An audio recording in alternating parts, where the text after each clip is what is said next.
All right, this is the procedure for cleaning out these blue pre-filters.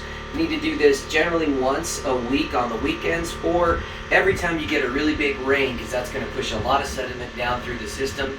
First thing I like to do is unplug the chlorine pump and then turn off the pumps up here. Whatever pumps are running, just shut those off, and then we go downstairs to divert water and relieve pressure. So let's go that way. All right, once you're down here, what did you hit your head? Yep. First thing you got to do is actually connect the green hose to this little spigot right here and run it outside. And I found once you get out here, take the hose, hook it underneath that little piece right there, and then put the rock on top of it, because when you turn the water on, it goes crazy and that holds it in place. Now back inside. All right, we're gonna do two things here. We're gonna open up this yellow valve. Always do that kind of slowly. And the next thing we're gonna do is shut this valve off here. That's gonna stop any water from flowing upstairs. And now we head back upstairs. All right, once you're back up here, we want to reduce as much pressure as we can in the system before we clean out the blue pre-filters. So what I do is a quick power flush on each of the membranes, just very quickly, to reduce as much pressure as possible. It only takes a couple of seconds, and you'll see our pressures are now zero almost everywhere. Do that now on the second filter.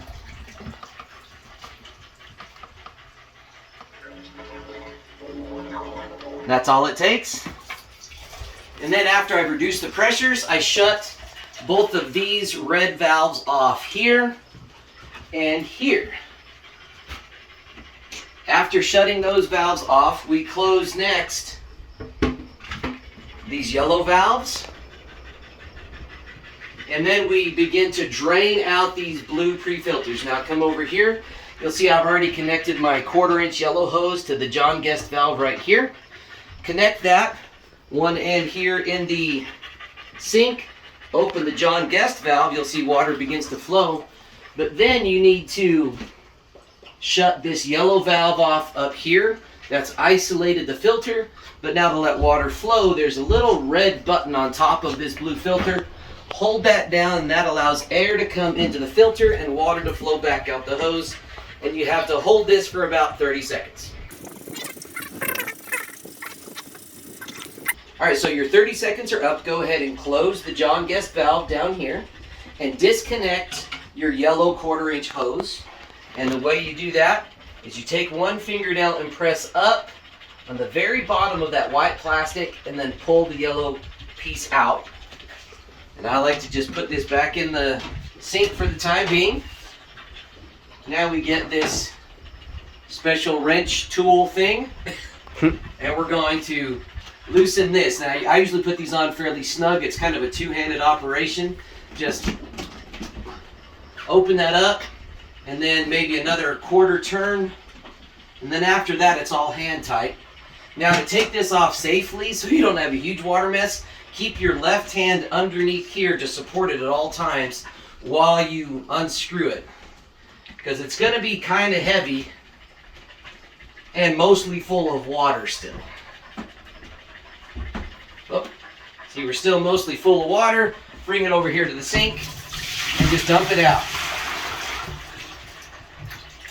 Now you'll see here, bring the camera over here. Look down in the sink, all that stuff that got caught. We're gonna take this out and rinse it in just a minute. One thing I do is we wanna get that cleaned out as well. So we'll take that outside and rinse that off with us. Now back out to the hose outside.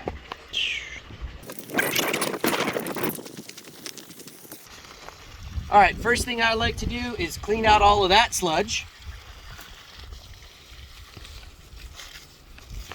Just a quick rinse is all you need there.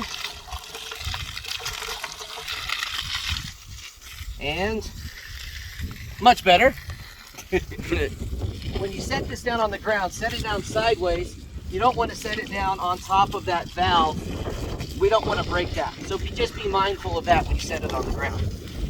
Now you're going to take a couple of minutes and clean off all the dirt on this filter. And I like to set it on this rock right here so I'm not in a muddy mess. So just take a few minutes and up and down all the way and clean it as best you can.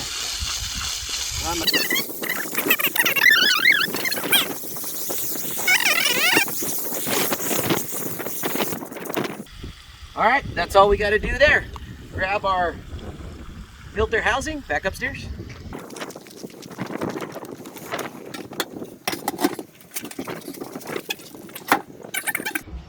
All right, when it's time to put the filter back in the housing, you can do this with just one person. Just kind of hold it under your arm, hold it up high. Once it's in there, we need to apply more plumber's grease to the top of the housing where this rubber seal is right here. Now, it's this stuff we have. It's called, if you need to buy more, it's called Odie's Plumber's Faucet and Valve Grease. Costs about $3 or $4 a tube. You can get a lot of it at Home Depot. That's the best place to find that locally, or you can order it on Amazon. Get a bunch of it on your finger and just apply it all around that black ring. Again, this stuff it's nice and it's just grease. It's not toxic. It's not going to hurt you. So don't worry about it getting all over your fingers. It's kind of a messy part of the process.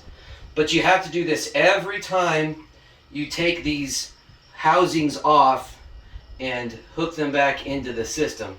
That really extends the life of this black O-ring. If you ever need to get a new one, call the guys at IWT and they will provide you with another black O-ring. Okay, so once that's done, there are generally some rags here to kind of clean your fingers off. Now, get it done, you're just going to put it back into place. Okay, and kind of hold it as you're, make sure you don't drop it as you're screwing it back in.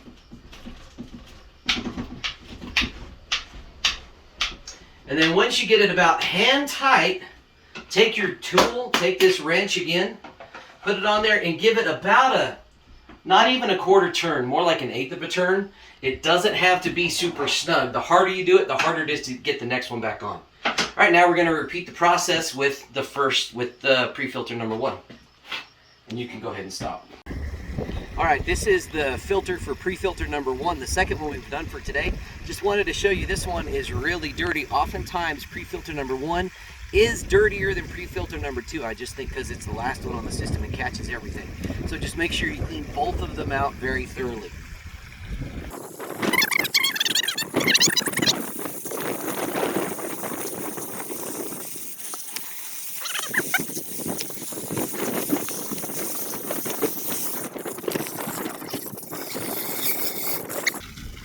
There we go.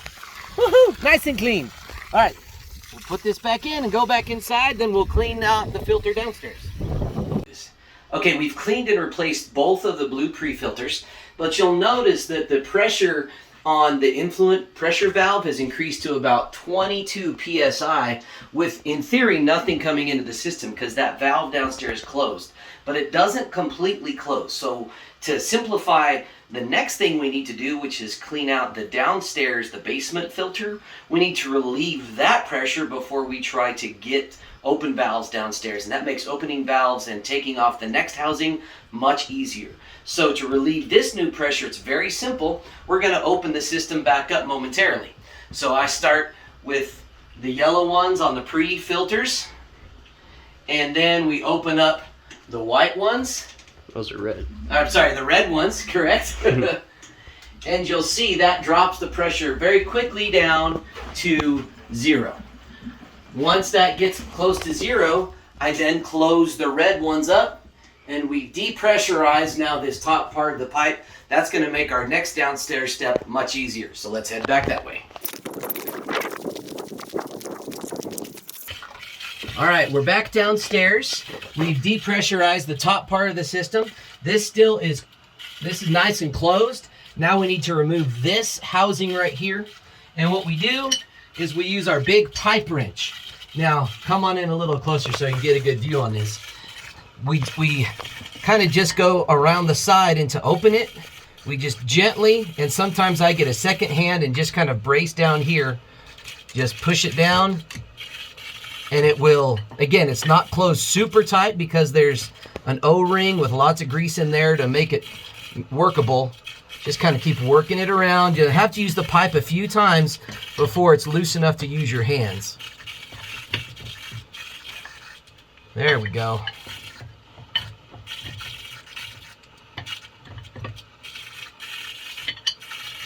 Oh, not quite. Now, you'll notice a little water comes out. I'm going to grab this bucket. Now, notice how clean this bucket is now. You'll see that's about to change. So now it's easy. I can get it out just using one hand. I put one leg under the bucket to hold it. And we pull this filter out. Notice how dirty this filter is. Take that out, dump it in the bucket, and we're going to leave the lid over here. Now notice the stuff, this is just what's coming down now from the pipe. To speed up the process, I'll get my hand in here and just bucket all of that out. Otherwise you have to wait a long time.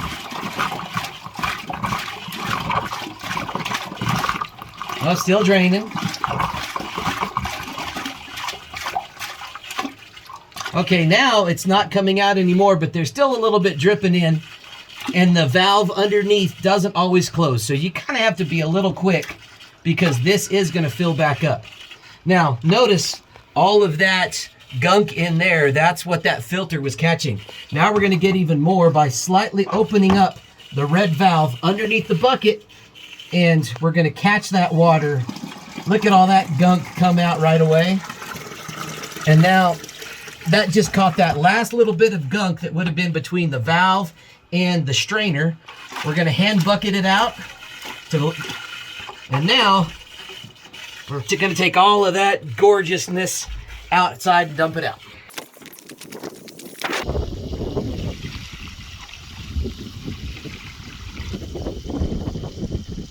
Now there is the black O-ring that lives inside of that housing. Sometimes that just comes out and you'll put that back in, so make sure you grab that.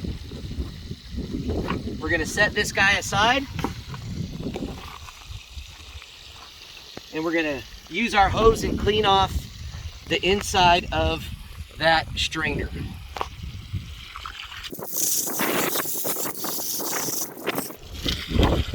All right, nice and quick, it's all done. It's not perfectly clean. There's still a few little tiny bits of twigs and other stuff in there. You don't have to get it 100% clean, but that's good enough to get you going for the rest of the week. So let's go put everything back together. All right, once you get back in here, now you'll notice since my O-ring fell out, it's got some gunk on there. We just need to kind of, you can even take, if you don't have a rag with you, you can just take your fingers and just clean it off. It's just grease and a little bit of sediment. Sometimes, very simply, I just wipe it on the wall. You know, that's official, that's what they teach you in water school, right? Now this ring, what I'll do, I'll put it back right here. You'll notice it's kind of big. It's already beginning to stretch out. If this stretches out too much, again, call the guys at IWT. They'll bring in a replacement. Grab another thing of Odie's plumber's grease and liberally apply a whole bunch of it around that ring. Sometimes it's kind of tricky. You gotta hold it just right. Sometimes I'll just put a few daubs on there and go spread it out later. All right, let's try that.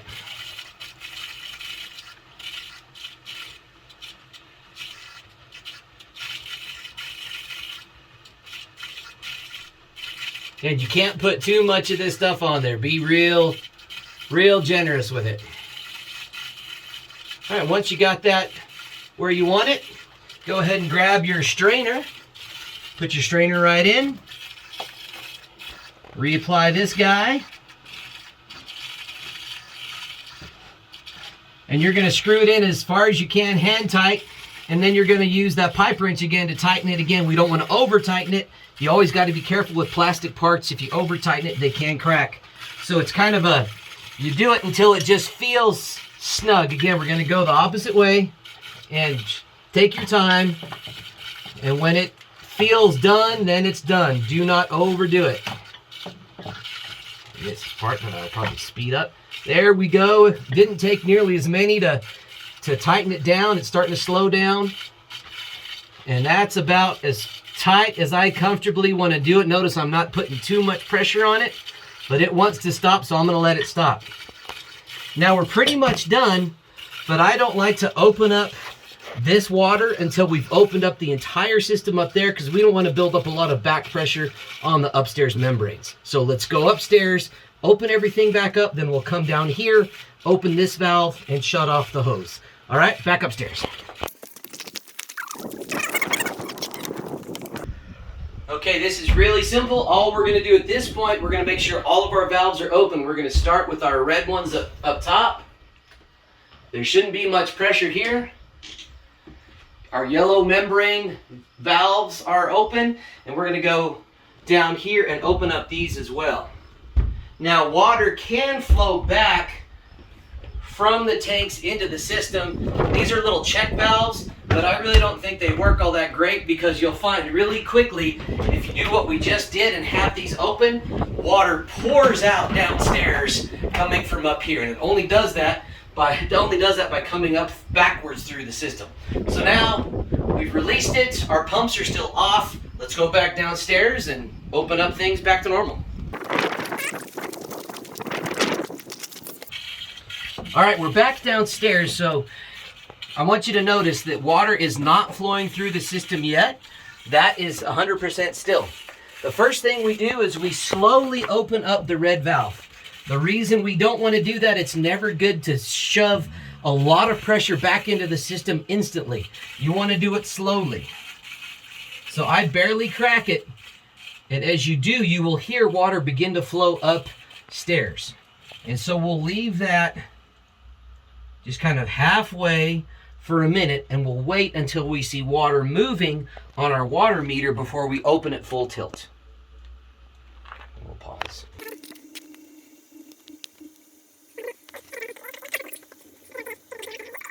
Just filled up in like 2 weeks with all the stuff I was using for school. Oh, there she goes. All right.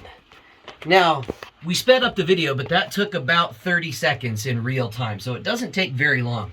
Once that dial begins to move, we're going to fully open up the red valve to where it's 100% vertical. You'll feel it click into place. And then we're going to close the yellow valve down here. And while you're here, go ahead and unhook the hose, and we'll put it away. We're just about done.